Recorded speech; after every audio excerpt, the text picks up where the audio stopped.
বিছানায় যাবেন, এই দুই হাতকে একত্রিত করে সূরাতুল ইখলাস পড়তেন, সূরাতুল ফালাক পড়তেন, সূরাতুন নাস পড়তেন, পড়ে হাতে ফু দিতেন। সহিহ হাদিস।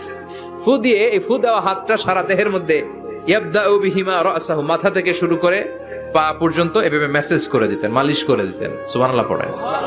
This is a protection you take from your Lord, from all the bad eyes, evil eyes, সব হিংসুকের চোখ থেকে, হিংসা থেকে, সব জাদুটোনা থেকে, সব ব্ল্যাক ম্যাজিক থেকে আপনি প্রোটেকশন চাইলেন কার কাছে?